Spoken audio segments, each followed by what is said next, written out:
I intuitively reassemble past elements in and of my life. I guess I could explain it that way.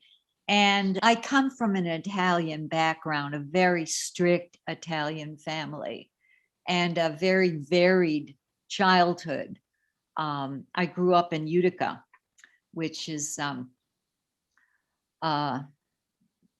very very Catholic community. My first introductions to art was the religious objects of the church, the rituals, the iconography, and I guess surrealism in a way. Catholic school kind of was my platform for all of it. And the images and ideas, they sort of emerged through the act of making. My father was a collector and bought and sold antiques and period things. He had a wonderful eye. And so objects became very interesting to me. In a way, I'm abstracting my own endless well of material. Louise Bourgeois called her memories, she called them cells. I call my memories wells.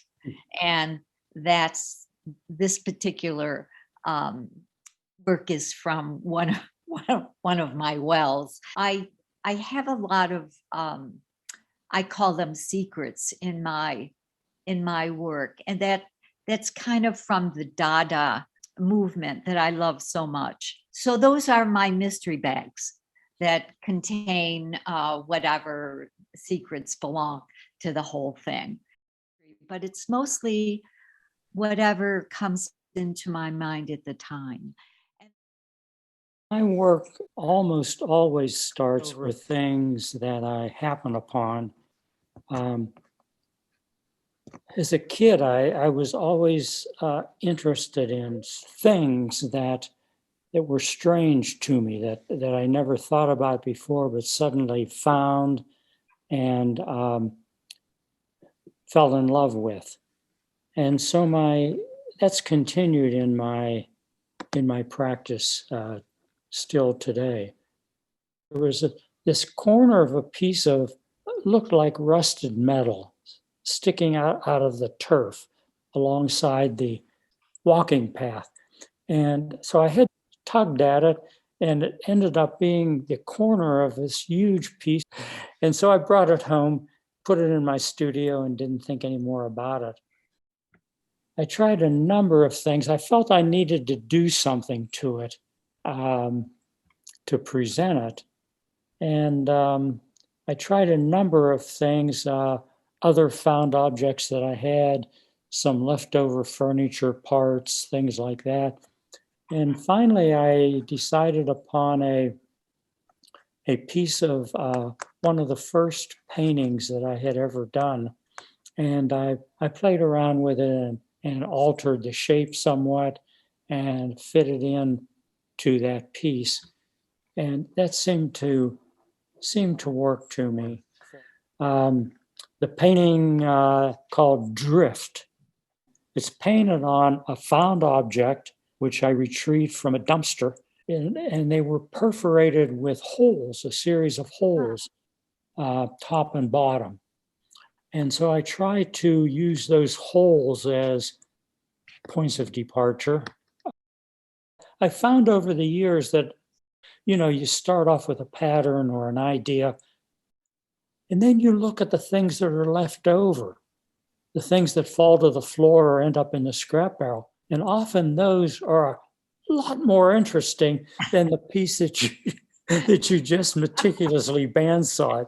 And so I save those things. Those are found objects to me. The methodology that I go through in creating interesting, to me at least, interesting objects, you might call them art, maybe not, but they're things that I like to keep around. Maybe they interest someone else. If so, that's a bonus. At either microscopic levels or cosmic levels. I think a lot of it goes back to early experiences exploring in nature.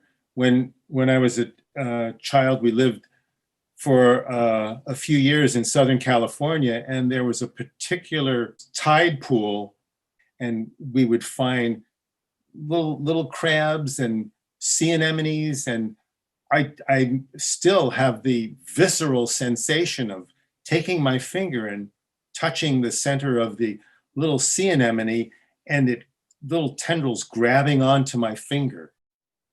It's that kind of visceral sensation I want to get to feel from the work that I do.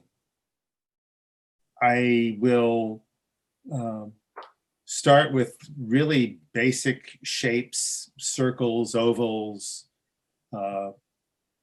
and then as I get going, I will take pictures at different stages of the process, look at them in Photoshop Elements, and I will try out stuff. See what it looks like if I add a blue shape here or a pink shape there. And I'll keep going downstairs to paint and coming upstairs to look at the result. And then with the sculptures, I start with an idea for a basic shape, like the large paper mache piece, String Theory. I think of these shapes there as kind of universal. I mean, at either microscopic levels or cosmic levels, you see some of these same elemental shapes. It's just a ground for me to experiment with color. I just love color. How do we access, relate to, define reality? So I'm very much interested in that. So a lot of what I do is personal, kind of biographical, and so forth. And so typically I have written words on my pieces. Some of it's cynical, some of it's serious, some of it's whimsical. And here a commentary is offered. They had traveled so far but found no one.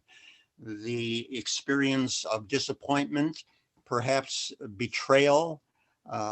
So I'm really communicating life experiences, perceptions, how we experience reality. And so I enjoy telling my stories in a somewhat overt but oblique way using letter forms. Much of what I do is autobiographical and rooted in sometimes the awkward experiences that we have. I do like to sit down and just make these sketches. And then after the drawing is done, I wait for them to say something to me. In fact, at this point, I was drawing these little rat figures. I realized that the cat came face to face with rats bigger than he had ever seen. I had this collection of old black and whites from when I was a child and other family members. And I used them as like a found object that's kind of my process is I usually start with a thing. And then the rest of the artwork kind of grows organically out of the thing that I find. And sometimes I only get, well, not sometimes, most of the time I only get part of the way and I can't go any further. So I kind of leave it out somewhere where it will kind of simmer for a while, like on the back burner. But this one I kind of stuck with, and I wanted to include my dog, who's right over here, and the idea that I had in mind was that I always wanted a dog. So when I was a kid, I was not allowed to have any pets. And I was always finding strays and bringing them home, and cats and dogs. And my parents would bring them over to the animal shelter as soon as I got them home and stuff. So I was deprived in that way. But I've had dogs for many years now, and I just love them. And my dog in particular has just got such wonderful markings.